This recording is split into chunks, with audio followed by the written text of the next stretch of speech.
বাংলাদেশের প্রাচীনতম জনপদ কোনটি? কুন্দ্র। পদ্মা সেতুর দৈর্ঘ্য কত? 6.15 কিলোমিটার। আর এখানে নোট দেওয়া আছে, পদ্মা সেতুর প্রস্থ 18.10 মিটার। আর হচ্ছে এটা হচ্ছে যেমন অন্যান্য সেতুগুলো সোজা নদীর এপার থেকে ওপার চলে যায়, ঠিক এটা পদ্মা সেতু এমন না। পদ্মা সেতু হচ্ছে বহুমুখী সেতু। এখানে অনেকগুলো দেখবেন রাস্তা চলে গেছে, এজন্য এটা বহুমুখী সেতু। কোশ্চেন থাকতে পারে পদ্মা সেতু কি ধরনের সেতু, বহুমুখী নাকি একমুখী, এই টাইপের। গণপ্রজাতন্ত্রী বাংলাদেশে মনোগ্রামে কয়টি তারকার চিহ্ন রয়েছে? 4টি। বাংলাদেশের সর্বোচ্চ শৃঙ্গ কোনটি? তাজিং ডং, যেটা বিজয় নামেও পরিচিত। এটা হচ্ছে বান্দরবন জেলায় অবস্থিত।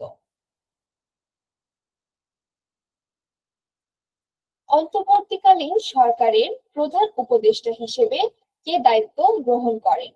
ডক্টর মোহাম্মদ ইউনূস।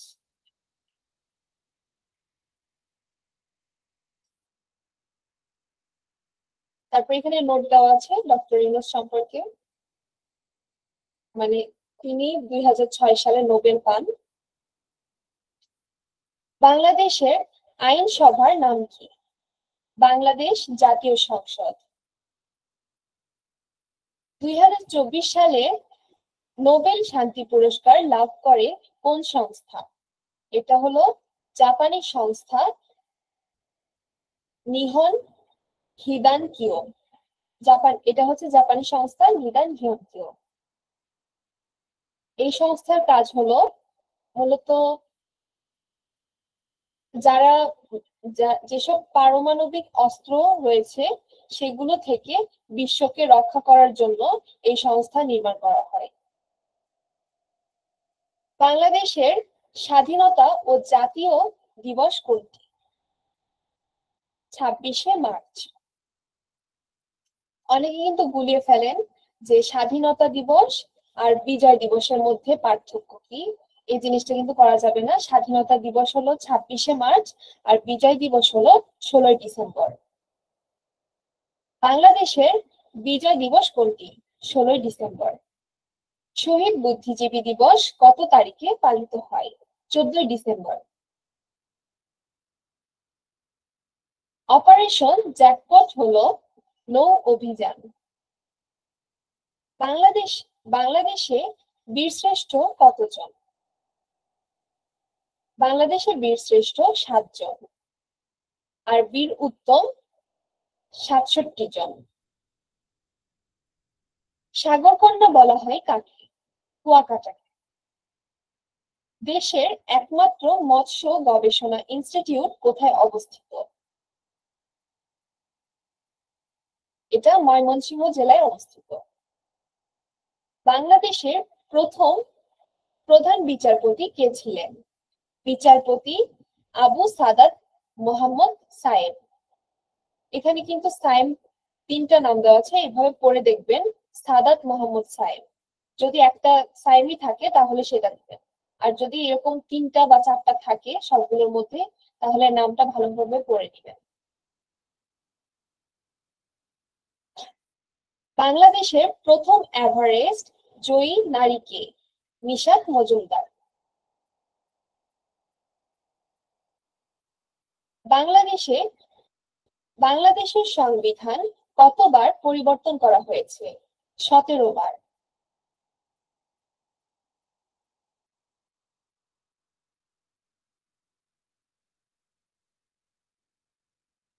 পদার্থের চতুর্থ অবস্থা কোনটি? প্লাজমা। সরি, এটা হচ্ছে বাংলাদেশে ততদিন মধ্যে আবার চলে আসছে। বাংলাদেশের কেন্দ্রীয় শহীদ মিনার বাংলাদেশের কেন্দ্রীয় শহীদ মিনারের স্থপতি কে? হামিদুর রহমান। তিনি হচ্ছেন একজন চিত্রশিল্পী। কোন আমলে সোনারগাঁও বাংলাদেশের রাজধানী ছিল? সুলতানি আমলে।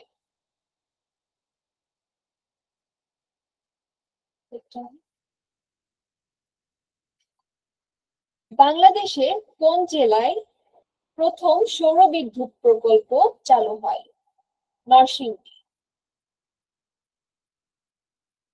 দেশের প্রথম মেট্রো রেল কখন উদ্বোধন করা হয়? 28 ডিসেম্বর 2022। কক্সবাজার কিসের জন্য প্রসিদ্ধ? এটা হচ্ছে পর্যটন। কর্ণফুলী নদীর ওপর যে সেতু তার নাম কি? শাহ আমানত সেতু। জুলাই সনদ কত তারিখে স্বাক্ষরিত হয়? 2025 সালের 17 অক্টোবর।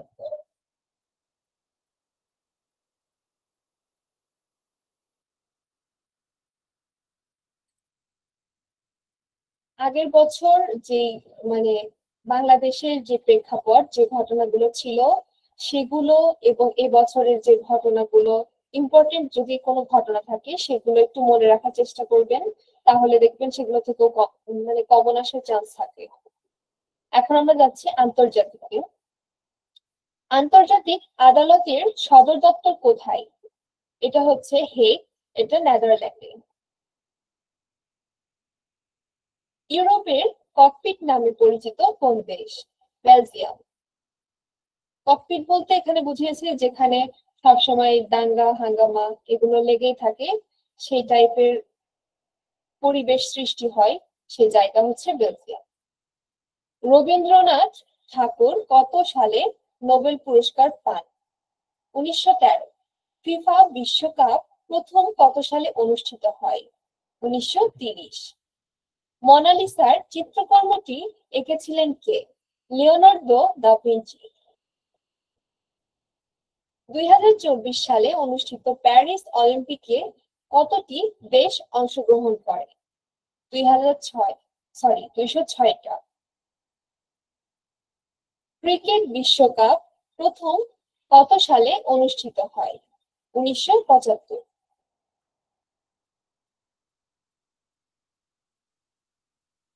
কোন দেশকে ক্রিকেটের জন্মস্থান বলা হয়?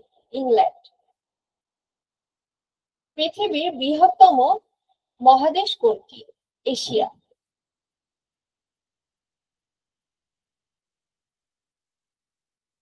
কোন দিনটি বছরের দীর্ঘতম দিন?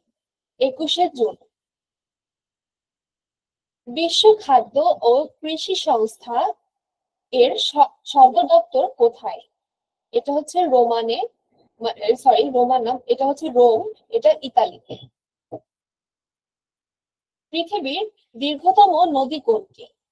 নীল নদ। আয়তনের দিক থেকে ইউক্রেন ইউরোপের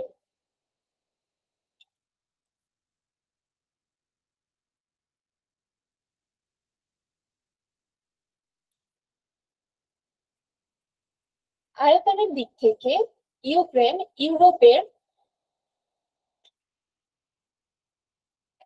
কততম দেশ? দ্বিতীয়।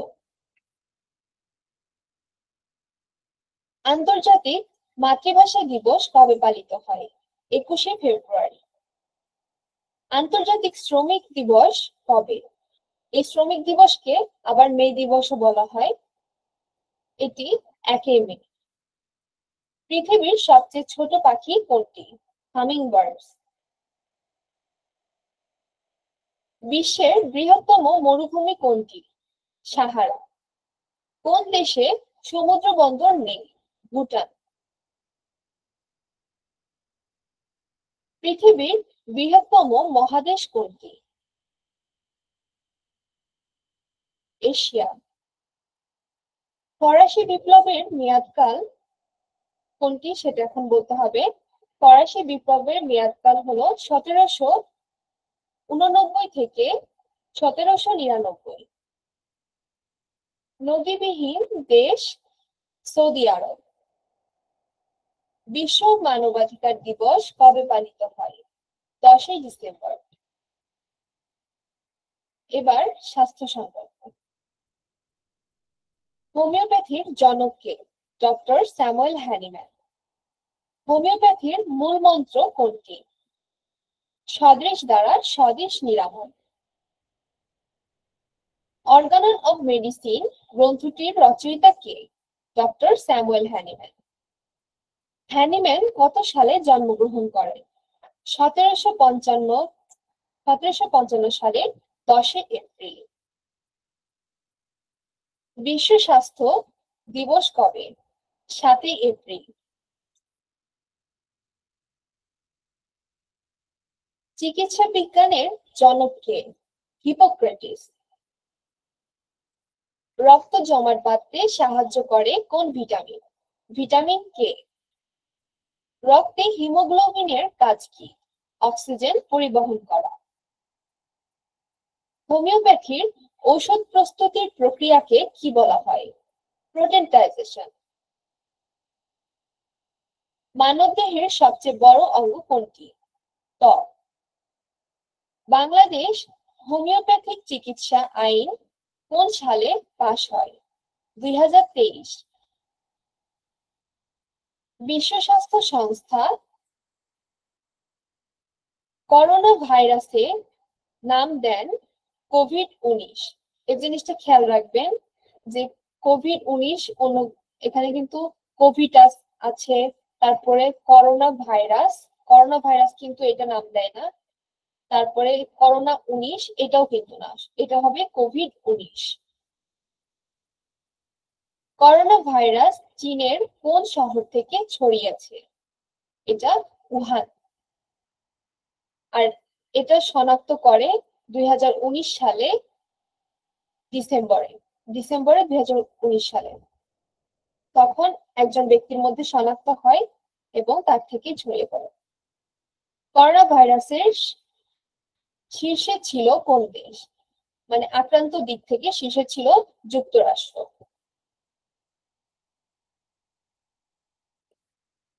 কোন ভিটামিনের অভাবে রাতকানা রোগ হয়? Vitamin A. মানবদেহে কয় জোড়া ক্রোমোজোম থাকে? 23 জোড়া। মানবদেহের কোন অঙ্গটি ইনসুলিন হরমোন তৈরি করে? অগ্নাশয়। কোন মশা ডেঙ্গু জ্বরের ভাইরাস বহন করে? এডিস মশা। খাবার স্যালাইন প্রধানত কোন পরিস্থিতিতে ব্যবহার করা হয়? ডায়রিয়া জনিত পানি শূন্যতা।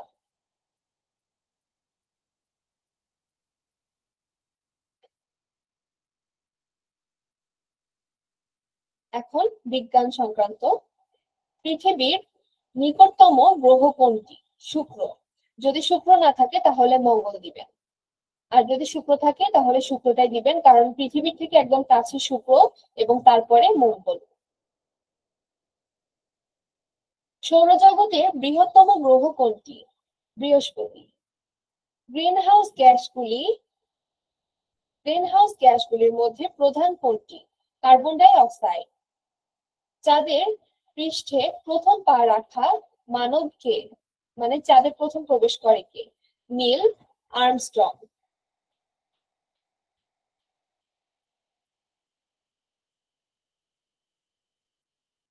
বিদ্যুৎ প্রবাহের একক কি? অ্যাম্পিয়ার। আলোর গতি সবচেয়ে বেশি থাকে শূন্য স্থানে। পরমাণুর পরমাণুর কেন্দ্রে কোনটি থাকে না? ইলেকট্রন। দক্ষিণ কোরিয়ার বৃহত্তম প্রযুক্তি কোম্পানির নাম কি? স্যামসাং। কোন যন্ত্রকে মানুষের মতো কাজ করানো বা চিন্তা করানোর ক্ষমতা বিজ্ঞানের ভাষায় কি বলে? মানে কোন একটা যন্ত্র যেটা মানুষের মতো চিন্তা করবে এবং সেটা মানুষের মতোই কাজ করবে। এটা অনেকে রোবট মনে করতে পারেন, কিন্তু এটা যেটাকে আমরা বলি এআই বা আর্টিফিশিয়াল ইন্টেলিজেন্স, অর্থাৎ কৃত্রিম বুদ্ধিমত্তা। শব্দ দূষণ পরিমাপের একক কোনটি? ডেসিবেল। তো এই হলো আমাদের 100টা কোয়েশ্চেন।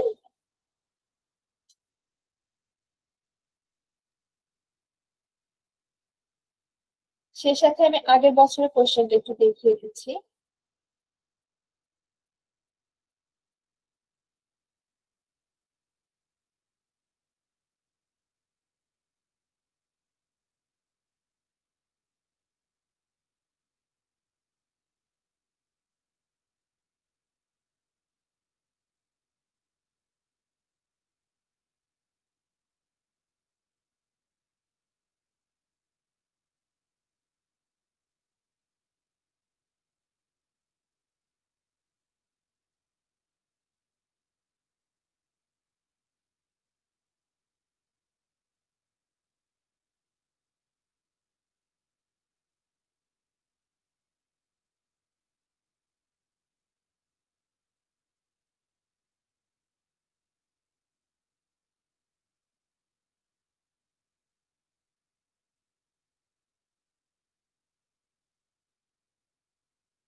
ক্লাস কি শেষ হয়ে গেল? কি একটু জানাবেন প্লিজ। জি, একটু না, ওয়েট করেন, আমি আগের বছর কোশ্চেনটা শেয়ার করছি। জি জি, ধন্যবাদ।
সরি, এখানে ইমেজ শেয়ার নিচ্ছে না।